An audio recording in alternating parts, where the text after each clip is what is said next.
अस्सलामुअलैकुम। मुनफरिद तबसरों के programme black and white के साथ मैं हूं मरीम जफर और हमारे साथ हैं जनाब हसन निसार। हसन साहब, नून लीग के तंजीमी इजलास में नवाज शरीफ को पार्टी सदर बनाने की करारदाद मंजूर कर ली गई है, क्या कमेंट करेंगे इस पर? नहीं, इस पर कमेंट क्या करना है। पिछले दिनों कुछ लोगों ने कहा था नवाज शरीफ पब्लिक में आए, वही जवाब है मेरा। मैंने कहा था पब्लिक कहाँ है भाई, वो पब्लिक में तो आए लेकिन पब्लिक कहाँ से आए। अच्छा, यही हाल अब पार्टी का है। पार्टी की सदारत संभालें, बिल्कुल संभालें। उनके घर का मामला है, ये उनकी जागीर है, इनकी दुकान है, इनका शॉपिंग मॉल है, ये इनका कोई इंडस्ट्रियल प्लांट है। ये पॉलिटिकल पार्टी तो नहीं है, पाकिस्तान में कोई भी नहीं है फॉर दैट मैटर। जो इंडिविजुअल्स के साथ जिसका रिश्ता इस तरह गहरा, वो तो ज़ाती कारोबार होता है। लेकिन मुसीबत ये है कि वो सदारत संभालेंगे, पार्टी कहाँ है? Where is the party? आप भी जानते हो, मैं भी जानता हूँ, सुनने वाले भी जानते हैं। पार्टी नाम की तो कोई चीज़ बाकी रह नहीं गई। जो चल रहा है वो एक ढोंग है, तमाशा है। कब तक चलता है वो देख लेते हैं, उसके बाद औकात खुल के सामने आ जाएगी। तो संभालें पार्टी, अगर पार्टी है तो ज़रूर संभालें। मुझे क्या एतराज़ हो सकता है? घर में ही है ना, पहले खुद थे, फिर छोटा भाई हुआ, आगे उनको, मतलब ये इनका क्या है, ये पार्टियाँ बाटियाँ हैं।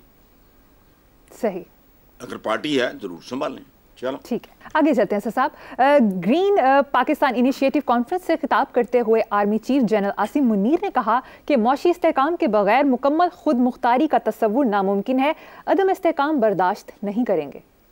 यार, ये एकेडमिकली निसाबी किताबी तौर पे तो दुरुस्त बात है। मईशत के बगैर तो घर कोई नहीं, कुछ भी नहीं होता। और मईशत के लिए, माशी इस्तेहकाम के लिए आपको सियासी इस्तेहकाम की ज़रूरत है। असल सवाल ये है कि वो कब आएगा, कैसे आएगा। मुझे इस नाम की कोई चीज़ दूर दूर तक दिखाई नहीं देती। माशी इस्तेहकाम औलाद होती है सियासी इस्तेहकाम की, ठीक है ना जी। अगर वो नहीं है तो फिर आई डोंट नो, मतलब क्लोनिंग को हो जाती हो तो मुझे नहीं पता। इक्तसादियात का बहुत गहरा ताल्लुक सियासियात के साथ होता है। आप यूँ समझ लो जैसे हम शक्ल जुड़वा। तो पाकिस्तान में सियासी इस्तेहकाम की तो नाम की तो कोई चीज़ दूर दूर तक दिखाई नहीं देती। बात उन्होंने ठीक की है, माशी इस्तेहकाम नहीं है जिनके पल्ले, वहाँ भूखे मर रहे हैं। मतलब बेसिकली है क्या, मुल्क होता क्या है? लीडरों ने तो आना जाना रहना, मरना मराना होता है। अवाम हमेशा मुस्तकिल जिंदा रहने वाली चीज़ है। फिरौन पता नहीं कब के दफा हो गए बेचारे, हालांकि उनमें से कुछ अच्छे भी थे, बहुत अच्छे थे, मुरमुर हो गए, ख़त्म हो गए। नमरूद भी गए, फलां भी गए, सारे गए। अवाम है, मिस्रियात भी मौजूद हैं, बल्कि उनकी तादाद बढ़ती चली जाती है। तो जहाँ अवाम का ही पुरसाने हाल कोई ना हो, तो और वो सियासी इस्तेहकाम से आता है। बेशक, चलें। ठीक और है। मुझे बाद औक़ात एक आखिरी जुमला बोलने दो। पाकिस्तान में अगर सियासी इस्तेहकाम आ भी गया तो माशी इस्तेहकाम नहीं आना। एक पहलू ये भी है, पूछो क्यों हसन साहब? अगर वही एलीट, बदमाश एलीट किसी और शक्ल में आ गई, वही बदमाश एलीट जिसने अवाम को वो देना है जो उनके मुंह से गिरता है, खत्म। जब तक इनका कोई लंबा चौड़ा हिसाब खाता नहीं होता तब तक नहीं। चलें, ठीक है साहब। मूविंग ऑन टू नेक्स्ट, एक इदारे की तरफ से अखबारी इश्तिहार के मुताबिक पाकिस्तान का विफाकी पेंशन बजट तकरीबन 800 अरब रुपए और सिगरेट टैक्स चोरी का सालाना खसारा तकरीबन 300 अरब रुपए है। अगर इस टैक्स चोरी को रोका जाए तो पेंशन बजट का 2/3 सिर्फ इस खसारे से पूरा किया जा सकता है। यार ये इसका कर लो, वो कर लो, कुछ भी नहीं। ओवरऑल ये तो देखते हो, चोर चकार डकैत हर जगह। मतलब FBR के देखो, ये शब्बर जैदी साहब जो चेयरमैन थे एक ज़माने में FBR के, उनके चंद जुमले सुन लो। उन्होंने कहा था कि FBR के 23,000 मुलाजमीन को ग्रेजुअली 5,000 पे ले आऊँगा। ये हाल है इस मुल्क का। फेडरल बोर्ड ऑफ रेवेन्यू डूबने की वजह रेलवे से लेके स्टील मिल तक एक बड़ी वजह यह भी थी। लाहौर की कॉरपोरेशन उठा के देख लो, वो ये अपने वोट बैंक के लिए आवाम को ज़िबा कर देते हैं, इदारे खा जाते हैं। यानी पीआईए से लेके रेलवे तक, रेलवे से लेके स्टील मिल तक लोहा है, लोहा चोरों ने लोहा खाया। घर में तो तुम तीसरा चौथा मुलाजिम फालतू नहीं रखते हुए ये। अच्छा, वो कहते हैं जी कि मैं 23,000 मुलाजमीन को 5,000 पे ले आऊंगा, पुरानी बात, 18,000 मुलाजमीन को घर बैठे तनख्वाहें दूंगा और कहूंगा दफ्तर ना आओ। क्यों? वो हराम खाते हैं, वो मुल्क उजाड़ते हैं। अच्छा, ये आगे जुमला, ये दो मेरे थे, आगे फिर शब्बर जैदी का, वो दफ्तर आते ही रिश्वत लेने के लिए, और जितनी रिश्वत उनको मिलती है उससे करोड़ों गुना ज्यादा देने वाले लोगों का खाते हैं। सो ये एक टोटल कारोबार। दूसरा हमारा एक साथी है जैगम खान, वो स्ट्रेट टॉक में उन्होंने लिखा है कि ताजर दोस्त टैक्स स्कीम में गुज़श्ता 25 दिनों में 125 ताजरों ने अपने आप को टैक्स के लिए रजिस्टर किया। अंदाज़ा लगाओ, 25 दिनों में 125 रुपये। अच्छा, इस रफ्तार से रजिस्ट्रेशन अगर इसी रफ्तार से होती रहती है तो 2285 साल में सारे ताजर आपके या कारोबारी या जो भी हैं वो नेट उसके नेट में आएंगे। कितना मैंने वक्त बताया आपको? 2285 साल, ये कैलकुलेशन है।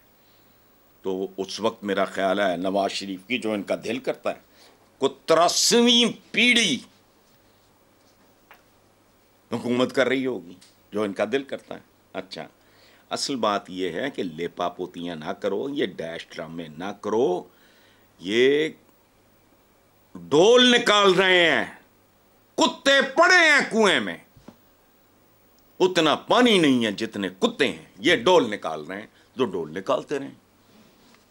ठीक है हसन साहब, आगे चलते एक अहम खबर है। अखबारी खबर के मुताबिक एफबीआर के 13 करप्ट अफसरान हटा दिए गए हैं जो स्मगलिंग और टैक्स चोरी में मुलविस थे। कार्रवाई एसआईएफसी की रिपोर्ट पर हुई। चेयरमैन एफबीआर समेत मजीद 37 अफसरान के खिलाफ कार्रवाई का इम्कान है। आपको इस कार्रवाई पर खुशी हुई है? मुझे कोई खुशी वशी नहीं होती, क्योंकि मुझे पता है सारा कुछ जाली है, मसनूई है, सती है। कंटिन्यूटी नाम की चीज़ इस मुल्क के नसीब में नहीं। मेरा ख्याल है कोई अच्छे नजूमियों का पैनल बिठा के पता करो कि 14 अगस्त 1947 जिस लम्हे हमारी आज़ादी का ऐलान हुआ, वो लम्हा कैसा था। ये सितारे वगैरह कहाँ कैसे थे, और फिर इस नाम पे उनके कैसे असरात मुरतब हुए इस्लामी जमहूरिया पाकिस्तान। देखो बात सुनो, ये फिर आप एफबीआर ले आए हो, ये इदारा है चोरों को पकड़ने का। अच्छा, जो खुद चोरों की माँ है। बात सुनो, एक बात आपको बताऊं, जब कोई हराम खा रहा होता है ना, जो उसको वो हराम देता है वो उससे हजारों गुना ज्यादा खा रहा होता है। किसका? लोगों का। ये वहशी हैं, ये तातारियों से बदतर हैं। बंदे मार दिए, खत्म हो गई बात। अगली जनरेशन तक तातारी खुद मुसलमान हो गए थे। ये तो उनसे भी बदतर है। और ये जो कार्रवाई आप बता रहे हो, ये मैं देखो मुल्क को उफ़की और अमूदी तौर पे मैक्रो लेवल तक ये रवैया अपनाना पड़ेगा, वरना ये इस तरह की कार्रवाई तो आटे में नमक बराबर भी नहीं है। इससे क्या फ़र्क पड़ता है? मुल्क की मईशत को कैंसर है, कैंसर भी अल्लाह माफ़ करे, पता नहीं किस दर्जे का है, मुझे नहीं पता। तो डेस्परीन से इलाज आप अगर इस तरह का करना चाह रहे हो, पता नहीं ये गोली दे दो, वो दे दो, दम करा लो, दरूद करा लो, ये दम दरूद के काम नहीं, ये साइंटिफिक दुनिया है, ये तफक्कुर और तदब्बुर की दुनिया है।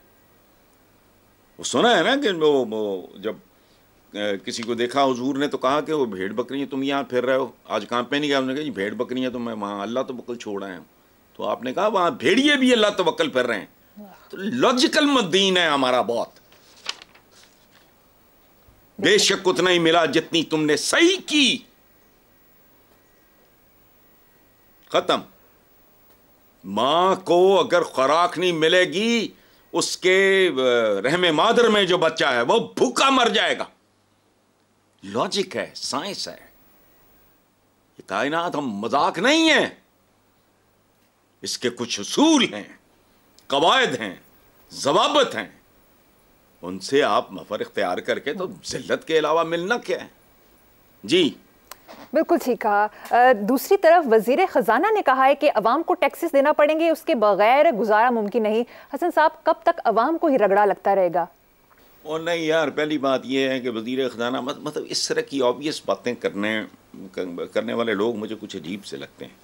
मुझे तो इनसे बड़ी तवक्कुआत, जो कल परसों पता नहीं चंद दिन पहले इन्होंने एक शटअप कॉल दी है इसहाक डार को, बड़ी पोलाइट बलफूफ ढकी छुपी, कि वो जो क्या उसने कहा था प्लान बी। तो अब ये टैक्सेस को भी, ये पूरी दुनिया का एक लिखा पढ़ा उसूल है। यही हाल पाकिस्तान का है। पाकिस्तान का प्रॉब्लम ये है, बच्चे की टॉफ़ी पे तो टैक्स है।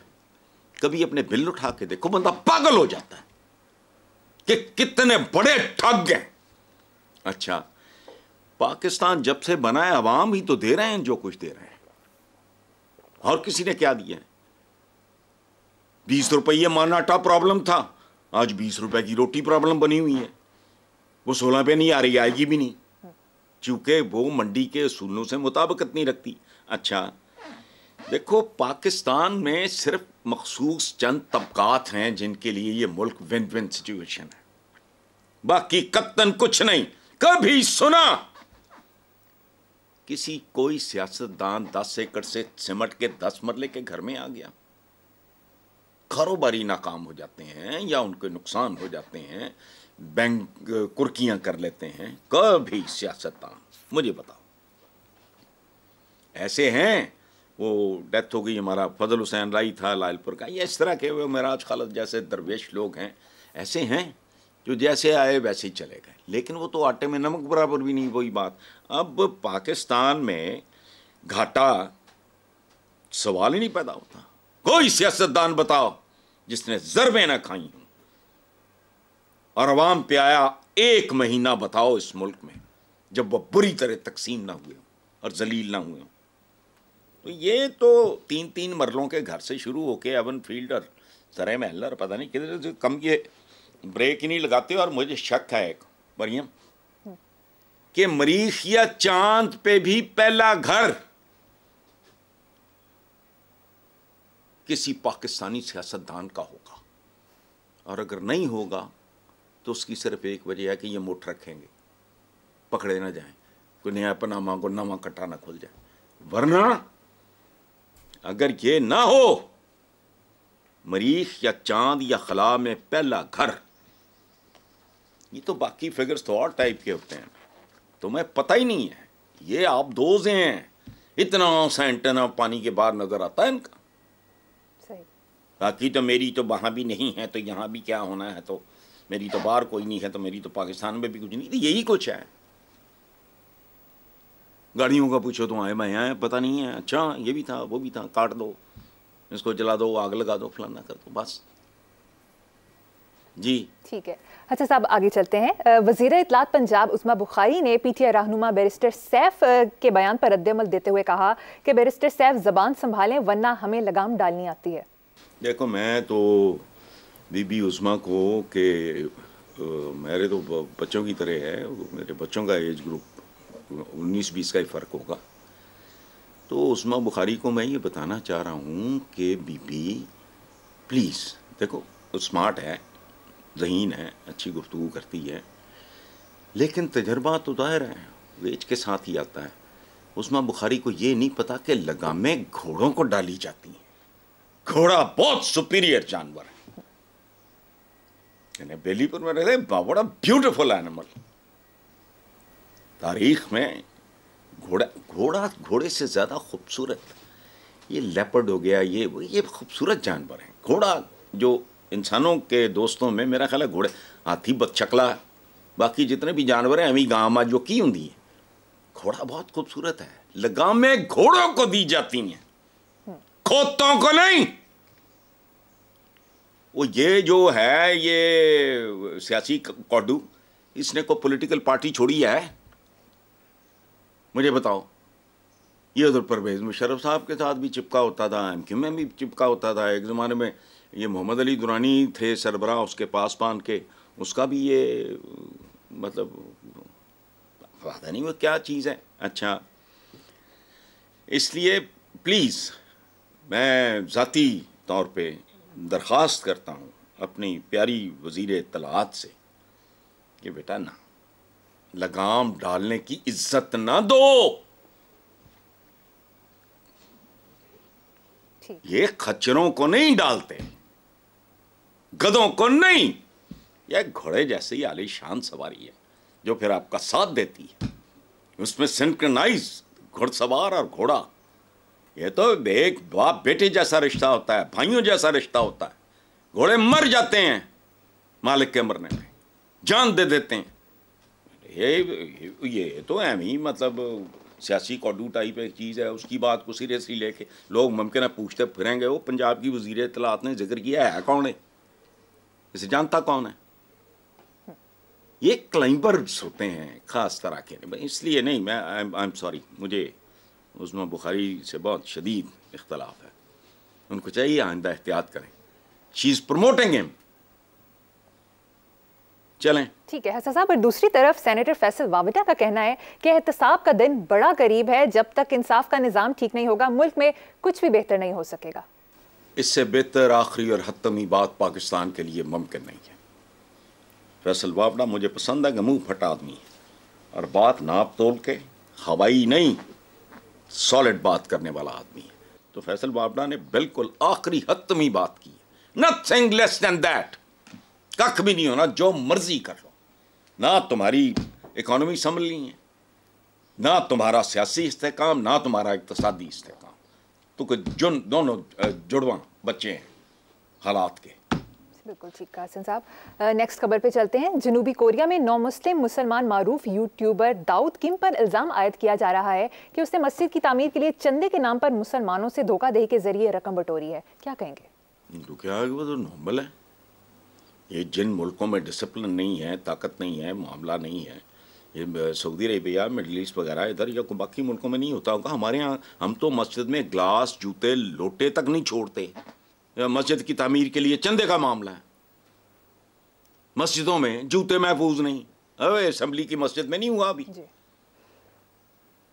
वो क्या सबीलें लगती थी बचपन में, समझ ही नहीं आती थी। मैं कहता परवरदिगार ये अजीब से लोग हैं। वो पता नहीं पीतल पूतल किस चीज़ के या कोई पता नहीं किस धात के, वो अजीब से गिलास होते थे, वो जंजीरें बांधी होती। बच्चे थे, समझ नहीं आती थी कि ये क्या है। वहाँ पता लगा चोर हैं। यानी जो पानी पीता है वहाँ से वो भी, यानी इतना, मैं क्या कहूँ, जहाँ मस्जिद होगी वहाँ चंदा होगा, जहाँ चंदा होगा वहाँ चंदा चोर होगा। चंदा चोर हैं हमारे तो सरवर। ये पार्टी फंड क्या होता है? मैंने 2-4 किस्से सुने हुए हैं, मेरे पास सबूत कोई नहीं, मैं सुना नहीं सकता। पार्टी फंड क्या है ये? उसका कुछ सर पैर है? चोरी डकैती चंदे हैं सारे। वो खा खा के, ये मुल्क खा खा के फिर सर्जरियाँ, तो ये तो वो तो फलाना। तो चंदा चोरों की कई किस्में।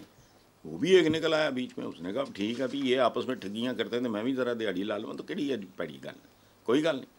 हमारे यहाँ नहीं होता है सारा कुछ। मस्जिद बन दी नहीं, कोई डिसिप्लिन नहीं, कहीं भी नहीं है। तो यहाँ क्या होना है? ये तो ज़रा सेंसिटिव कहते नहीं मामला। क्यों सेंसिटिव है भाई? कोई भी मामला सेंसिटिव, दिफा के अलावा कोई मामला सेंसिटिव। बात करो, कोई सिस्टम में लाओ। कोई सर पैर नहीं, किसी भी चीज़ का नहीं है तो कोई बात नहीं। कुदरत का अपना एक तरीका कार है, उसका इंतजार करो। जी हसन साहब, मुझे यहाँ पर एक ब्रेक लेनी है, एक ब्रेक के बाद हाजिर होंगे।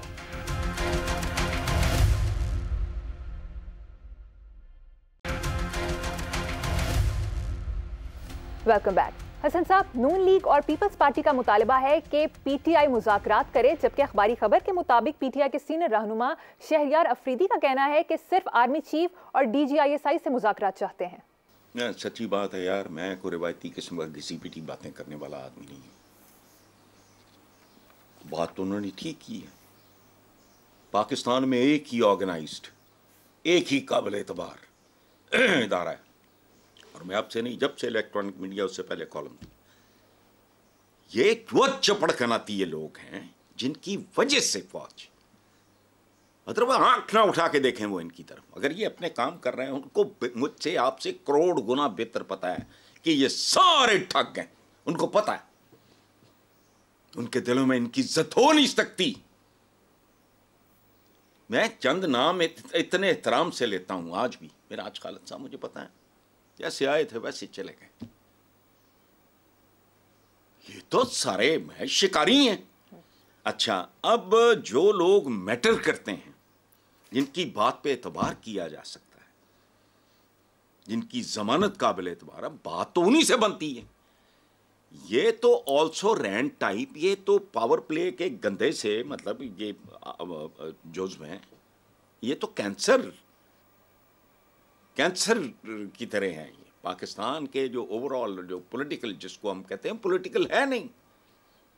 डेमोक्रेसी आपकी डेमोक्रेसी नहीं है।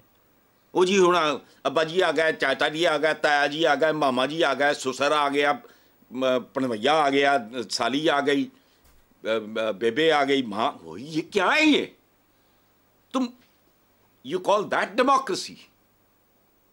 कोई शर्म भी नहीं आती लोगों को? जमहूरियत का यूं केड़ी जमहूरियत है? मुझे बताओ तो सही। और सियासत ऐसे होती है। वो जॉर्ज वाशिंगटन जैसे लोग कहते यार बस करो, मुझे रेस्ट करने दो, बस मैं खेती बाड़ी करूंगा, मौज करूंगा। वो गए थे एक साइंटिस्ट के पास, यहूदी। उन्होंने कहा आगे हमारा वो इसराइल या पता नहीं। उन्होंने कहा यार बात सुनो, ये काम तो कोई भी लल्लू पंजू कर लेगा, मेरे वाला काम कौन करेगा? ये कौन लोग हैं? नाकाम तरीन लोग, कोई क्वालिफिकेशन नहीं। एक्सेप्शंस चंद जरूर हैं, कोई कख नहीं आता जिसे वो घुस जाता है। चित्र भी खा लेगा, पौले भी खा लेगा, खुशामद भी कर लेगा, अकीना तकीना चक्कियां। ये टोटल इनकी। अच्छा, इनके साथ कौन बैठे? दूसरी बात, पीटीआई का एक ट्रेजेडी है। उनकी ट्रेजेडी क्या है? जिनको चोर चोर कह के वो यहां तक पहुंचे, और ये बकवास है कि जी वो उन्होंने यूं तो ओ वायबल जब तक नहीं होता, कोई किसी को हाथ नहीं पवांदा। हाथ पवाने का एक मतलब है, एक पंड है मेरे पास एक मन की। आप तब मेरी मदद करोगे, पता होगा कि यार ये भी उठा सकता है। आप टोटल चुके तो नहीं, तुसी वायबल जब तक आप नहीं होता, कोई आपका मुंह नहीं लगाता। ये जो पीटीआई पर इल्जाम लगाते हैं, छिछोरे हैं या ये जाहिल हैं। अब वो अगर इन्हीं के साथ बैठ जाए तो उनका अपना जवाब खत्म हो जाएगा। पीटीआई की मकबूलियत देखो, बात सुनो। वो आहिस्ता आहिस्ता पॉलिटिकल पार्टी बनी और वायबल हुई। उसके बाद मीनारे पाकिस्तान हुआ। उसमें अगर किसी ने हाथ बटाया होगा इनका, तो वायबिलिटी के बाद। ये याद रखना। और वायबल क्यों हुए? लोगों ने तो मुंह नहीं लगाया इमरान खान को शुरू के कई साल। I am privy to all this. फिर लोगों के अंदर इन लोगों से नफरत बढ़ती गई। एक नस्ल और जवान हो गई और उनको समझ आ गई ये सब ठग हैं, फ्रॉडी हैं। फिर उनका रुझान, वो जब Imran was much younger, world cup भी नया, शौकत खान भी नया, जल नमल शमल, ये सारा, तब तो किसी ने मुंह नहीं लगाया सियासत में। फिर क्या हुआ? Is it he genuinely popular? ये पॉपुलैरिटी उसकी क्या है? इनसे नफरत का रद्द अमल है वो। मेरा इनके साथ बनने साझी हैं। पीटीआई जीरो थी, क्रॉल कर रही थी, रींग रही थी, फलां थी टंगा। मैं तब भी इनके खिलाफ था। ना मेरी पीपल्स पार्टी से बनी, ना इनसे बनी। वजह क्या? मेरी कोई आबाई दुश्मनी है इनके साथ? हमारी कोई जमीन साझी है? कुछ जात बरादरी का मसला है? कुछ भी नहीं है। चूंकि जिस नतीजे पे लोग चंद साल पहले पहुंचे, उसमें मैं 33 साल पहले पहुंच गया था। करना जब तक इन मकरूहात से जान नहीं छूटती, पाकिस्तानी अवाम का कोई मुस्तकबिल नहीं। और मुल्क सिर्फ अवाम होते हैं, खत्म। बाकी सब आने जाने वाली चीजें। तो पीटीआई की मकबूलियत तो इनसे नफरत और फासले का नतीजा है।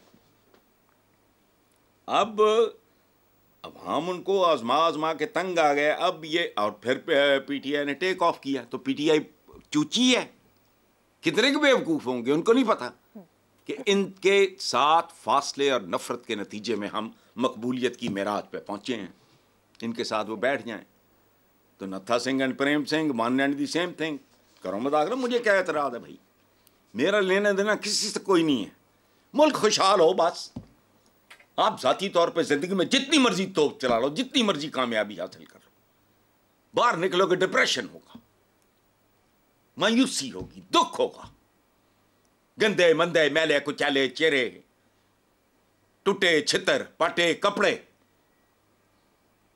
क्या है? आपकी ज़ाती सक्सेस की कोई हैसियत नहीं इस मुल्क में अगर आप इंसान की औलाद हैं। मरता है आदमी, किस जुर्म है भाई? Even if you make it, you are a failure. तुम्हारे इर्द गिर्द भूख नंग नाच रही है। मैं वेस्ट पे जब कभी कोई इस तरह को कोई चीज़ उनकी मूवीज़ में ही, और छोड़ो, मैं सड़कों पर देखता हूँ यार, खूबसूरत खुशहाल लोग, खुश लिबास लोग, डिसिप्लिन, ट्रैफिक, कितना ये वो। वेस्ट में जाऊँ कमीनों की तरह सड़ता हूँ।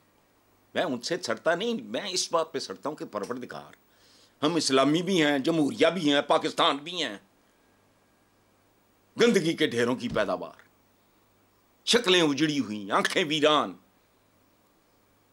बैठ जाएं, बैठे उनके साथ जब जो मैटर करते हैं, लॉन्ग टर्म प्लान, सीधा साधा को काम। और याद रखो, टू हेल विद डेमोक्रेसी वगैरह, सीधा काम। और याद रखो, पाकिस्तान में इसलिए भी कुछ होता नजर नहीं आता कि यहां कोई कंटिन्यूटी है ही नहीं, लॉन्ग टर्म चीज ही कोई नहीं। कम अज कम 10 to 15 years। याद रखना वजह क्या? जब तक अब तुम एक नई नस्ल, नए हालात में, नए माहौल में, नए स्टैंडर्ड्स के साथ परवान नहीं चढ़ाओगे, वी हैव नो फ्यूचर। उसके लिए मिनिमम 15 years। जो बच्चा आज 5 साल का है, जब तक वो मैदान में आएगा, मेरा किसी ने क्या संवारना या बिगाड़ना? मेरा तो मुग्गी के। ये जो नस्लें फिर रही हैं सड़कों पे, आटे की लाइनों में लगी हुई, ये कौन है? इनका क्या बिगाड़ लोगे तुम अब? 10 to 15 years। 5 साल के बच्चे को मां बन के स्टेट गोद ले, फिर देखो क्या होता है। इसलिए छोड़ो, मुज़ाकरात कर लें। चाहते हैं सिस्टम चलता रहे ताकि उनके भी टोले लगे रहें। चलो ठीक है, आगे चलते हैं, नेक्स्ट सवाल की तरफ आते हैं। साहब, कुछ लोगों का ख्याल है कि पीटीआई की सोशल मीडिया टीम और उसकी कैंपेन बहुत ऑर्गेनाइज्ड है, आपका क्या ख्याल है? बिल्कुल अहमकाना ख्याल है, बिल्कुल बच्चेगाना घटिया ख्याल। और जिनकी पार्टी ऑर्गेनाइज नहीं, अब तो चलो जी उनका पार्टी का लीडर अंदर है, तो जब बाहर था तब को सर पैर था। ये इतना बड़ा कॉम्प्लीमेंट देते हैं बेवकूफ, पूरी दुनिया में फैला हुआ मीडिया उसको ऐसा आला ऑर्गेनाइज कर रहा है। और नहीं भाई, हर बंदा अपने तौर पे लगा हुआ है। वो ऑर्गेनाइजेशन की तोहमत ही, ऑर्गेनाइज्ड होने की तोहमत, पाकिस्तान में कुछ भी ऑर्गेनाइज नहीं है सवाए armed forces of Pakistan. Pakistan में कोई चीज ऑर्गेनाइज नहीं। हमारा तो मसाजिद का ही सर पैर नहीं समझ आता। जहां जिसका दिल करता है, ना कुछ दाएं देखते हैं ना बाएं देखते हैं। इतनी सी कम्युनिटी होती है, छोटी सी, हमारी गेटेड कम्युनिटी है, बहुत छोटी है। 3 मस्जिदें हैं, बैक वक्त अजान समझ नहीं आती। बंदा कहता है परवरदिगार मैं किधर टक्कर मारूं। खूबसूरत चीज़ है। मैं कल परसों कहीं देख रहा था, पता नहीं खाना काबा में, पता नहीं, खुदा की कसम जैसे बंदा को ना नींद आने लगे, इतनी खूबसूरत था। कोई इकट्ठे शुरू, कोई चीज़ ऑर्गेनाइज नहीं है, कोई चीज़ डिसिप्लिन नहीं है। एक इदारा है। अब जो बात आप कर रहे हो सोशल मीडिया कैंपेन, और सोशल मीडिया तो पूरी दुनिया में लगे हुए हैं लोग। जो जिथे बैठा है वो बिच्छुओं से किसी ने पूछा, बात सुन ओ भाई तुम इतने सारे जा रहे हो, तुम्हारे में सरदार कौन है? तो बिच्छू ने कहा जिसकी पूंछ पे हाथ रखोगे वही सरदार है। तो ये सारे अपने अपने सरदार हैं, ऑर्गेनाइज्ड। इतना बड़ा कॉम्प्लीमेंट दे रहा है पीटीआई को, जो अपने पीक पे ऑर्गेनाइज नहीं थी, अब ऑर्गेनाइज होना है। वो इनके टॉप का हर बंदा तो एक दूसरे को चक वढ़ रहा है, दंदियां वढ़ रहे ने, चूंटियां वढ़ रहे ने। तो सोशल मीडिया बड़ा, यार इतने ऑर्गेनाइज लोग, वो पूरी दुनिया में फैला हुआ है सोशल मीडिया इनका। जिना जो दिल करता है वो दबी आ रहे हैं, बस ख़त्म हो गई बात, कुछ भी नहीं। जो ऑर्गेनाइज्ड है और फलाना है। पाकिस्तान में कुछ भी, देखो बात सुनो, ये क्या मुल्क है? पुलसिए ड्रोनों के जरिए, एंटी नारकोटिक्स वालों की बात कर रहा हूं, ड्रोन्स के जरिए मनशियात बेचते पकड़े जाते हैं। मुमतहन या जो भी हैं, मामे खान, वो इम्तिहानी मराकज बेचते हैं। एमपीएस की गाड़ियों में कच्चे के डाकुओं को असला मिलता है। असेंबलियां तुम्हारी कितनी ऑर्गेनाइज्ड हैं बताओ? तुम्हारा क्या ऑर्गेनाइज्ड है? ये जिनकी नज्जकारी करनी है, ये सिर्फ एक वजह से ऑर्गेनाइज नहीं थे, आवारा थे। ये इदारे बढ़ गए। शेर अफजल मरवत ने क्या एक जुमला बोला है, हॉन्ट करता है मुझे। किधर गए वो? लोहा ही खा गए तुम। स्टील मिल के साथ क्या हुआ? क्या हुआ? मैं वो लफ्ज इस्तेमाल करना नहीं चाह रहा। लोहा, great people to fly with, PIA किधर? रेलवे गोरा दे गया था, वरना हमें मौज भी। ओ की चिट्टी घोड़ी में वकीला तेरी, जे पहली पेशी यार छुट जाए। चिट्टी घोड़ी ते फिर रहे होंगे। यार को खुदा का खौफ करो। जो गोरा दे गया वो भी नहीं संभाल सके। एग्रीकल्चर यूनिवर्सिटी के दरख्त बेच खाए तुम लोगों ने। मेरे शहर की एग्रीकल्चर यूनिवर्सिटी, लायलपुर की बात कर रहा हूं, फैसलाबाद की नहीं। तंजीम, ये मतलब तंजीम और पीटीआई, सुभान अल्लाह भाई। बात करने से पहले सोचते सूझते भी कोई नहीं। जय जमाता पास। ठीक है साहब, मुझे यहाँ पर एक छोटी सी ब्रेक लेनी है। देखते रहिए ब्लैक एंड व्हाइट।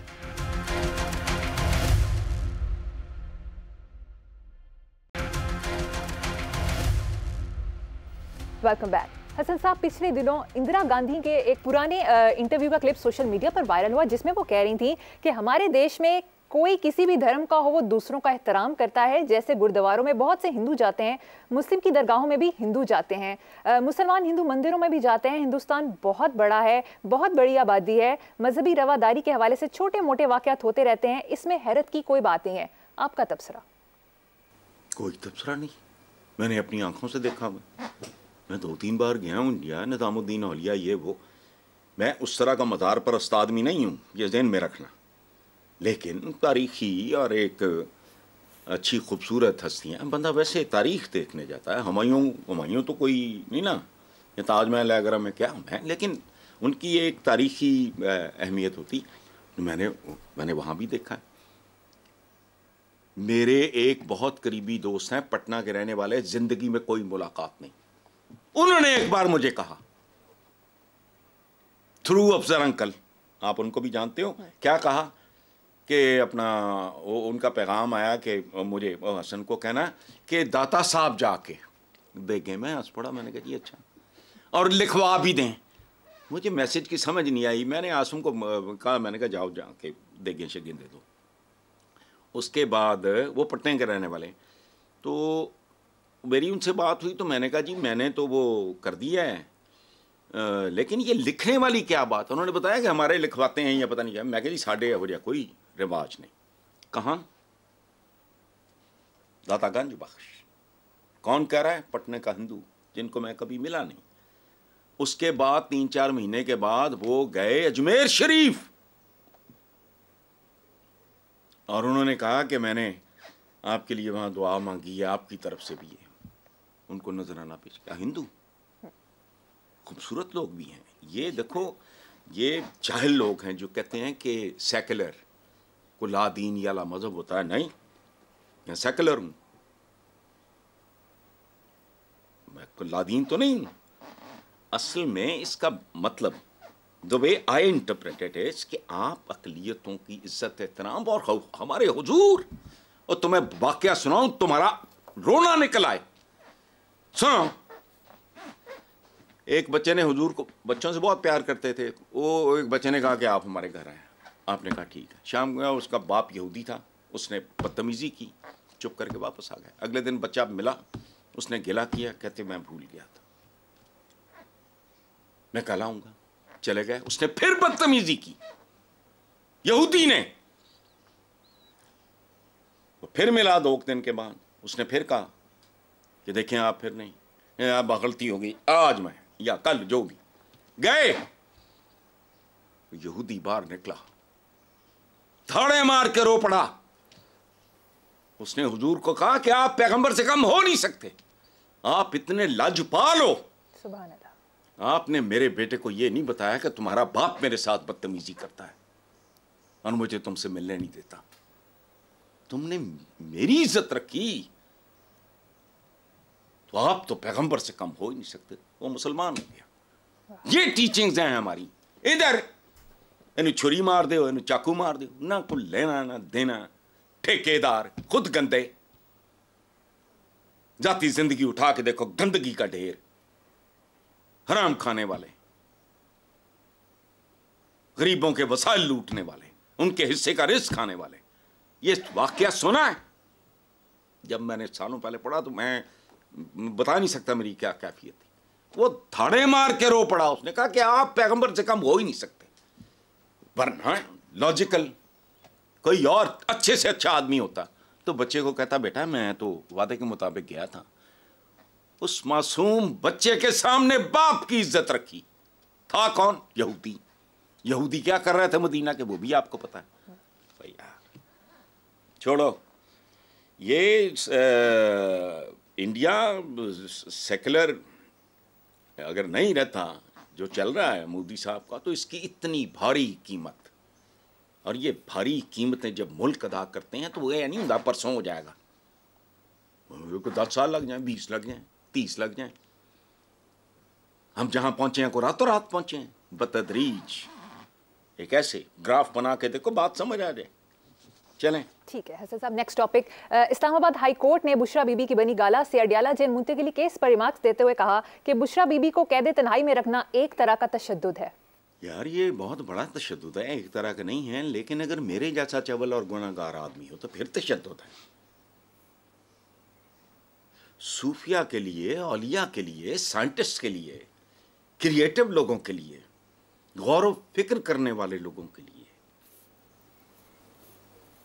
रब को याद करने वाले लोगों के लिए, जिंदगी के बारे में सोचने के लिए, तो तन्हाई से बेहतर चीज़ ही कोई नहीं। मेरा ख्याल है सबसे ब्लेस्ड ये जो मुझे अजीब से लगते हैं, ये जैसे नहीं सफरी सेल्समैनों की तरह कोई यहाँ बैठा है। मुझे एक दफ़ा मेरे उस्ताद, मेरे बड़े भाइयों की तरह सरवर सुकेरा साहब ने कहा था कि ये फलां फलां फलां 20 उन्होंने नाम लिए, किसी ने अड्डे बनाए हुए हैं, वो पता नहीं एम आलम रोड पे को फलाना। कौन लोग हैं ये जाए सब्जी फरोश नहीं फिर रहे होते गलियों में। क्या है रौनक? क्या रौनक है? कब्र में रौनक होगी? ना ना ना ना। सूफिया, औलिया, साइंटिस्ट, गौर व फिक्र करने वाले लोग, उनकी तो लॉटरी है तन्हाई। ये तशद्दुद तो मेरे जैसे किसी चपड़कनातिये के लिए ठीक होगा, वो तशद्दुद हो सकता है। जिसने मजलिस साराई करनी हो, दंदियाँ निकालनी हो, सतही लगब आवारा गुफ्तगू करनी हो, उसके लिए तो तशद्दुद होगा। एक वो सूफी के लिए कह दे तन्हाई, क्या कह दे तन्हाई? तन्हाई से बड़ी आज़ादी कोई नहीं। कमाल है। अगर कभी किसी को नसीब हो तो बारह, बाकी ठीक है, उनको कैद तन्हाई मुझे नहीं लगता। वैसे हसन साहब आपकी बातों से ये तासुर मिलता है कि आप बुशरा बीबी को कैद तन्हाई में रखने की वकालत कर रहे हैं, क्या ऐसा ही है? नहीं मैडम, मैं वकालत वकूलत मैं की मेरे को LLM ते LLB नहीं सी होंदा। ये वकालत शक्ल मुझे तो बहुत सी चीज़ें अच्छी लगी नहीं ज़िंदगी में। मैंने तो घर इसलिए छोड़ा था। My father wanted me to become a civil servant. मैंने कहा नो, मैंने किसी की नौकरी नहीं करनी ज़िंदगी में। अब भी जो मैं कर रहा हूँ ये कॉन्ट्रैक्चुअल होता है। जैसे आपने कोई आर्किटेक्ट हायर कर लिया, कोई स्ट्रक्चर इंजीनियर हायर कर लिया, कोई डॉक्टर आ गया, वो आपके मुलाजिम तो नहीं होते। मैं नहीं, वकालत वकूलत मैं नहीं कर रहा। मैंने तो एक एकेडमिक सी बात की है बेटा, ठीक है, सादा सी। कोई सूफी हो, वली अल्लाह हो या साइंटिस्ट हो, तन्हाई उसकी फिक्री और रूहानी ग़िज़ा है। ये आपको बहुत सी चीज़ों से निजात दे देती है। ये आपको फलाह की तरफ, फिक्र की तरफ ले जाती है, आपको पाकीज़गी की तरफ ले जाती है। बेशक। अपने साथ रहने से बड़ा क्या कोई हो सकता है? ये तो बहुत, अल्लाह ऐसा करम मेरा ख्याल है करोड़ों में एक आध बंदे पे होता होगा कि वो अपने साथ खुश है। बड़ी कोई आपको कंपनी चाहिए तो खूबसूरत परिंदे, वेलीपुर वाला घर में सिर्फ एक, इसलिए नहीं कि वो बहुत कोई लंबा चौड़ा काम था ना, सिर्फ कि मैं हर तरह के परिंदे, अब भी मैं तीतर बटेर ये उस तरह बस बड़ी नहीं रह सकते। अगर आप इतनी आपको चूंचा चाहिए तो परिंदों की आवाज़ें सुनो। प्रोग्राम का लास्ट मिनट है, शेर, काला कौल या किताब पर तबसरा, आज क्या इंतखाब किया है? इंतखाब तो मैंने बिल्कुल अभी अतर ने मुझे याद कराया, तो वो सुन लो। एक शेर मेरा जी। बिल्कुल ज़ाती 100% प्रॉपर्टी है मेरी, और शुक्र है खुदा का ये बग़ैर किसी टैक्स के है। अच्छा। अब मेरा ख्याल है ये FBR को सोचना चाहिए कि पाकिस्तानियों की ऐसी की तैसी ये शायरी वारी करें, कॉलम लिखें, इस पर टैक्स लगना चाहिए। और खैर कॉलम पे तो लगता है। शेर सुनो, खुद को बर्बाद से आबाद करें, खुद को बर्बाद से आबाद करें, आबाद करें, आओ भूले हुओं को याद करें। वाह वाह, बहुत खूब। भूले हुए कौन हैं? जिनके नाम बहुत लेते हैं हम अपनी गंदी जबानों से। आओ भूले हुओं को याद करें। लाजवाब हसन साहब। इसी नोट पर अपने व्यूअर्स से इजाजत चाहेंगे, आपसे मुलाकात होगी इंशाल्लाह नेक्स्ट वीक। अल्लाह हाफिज।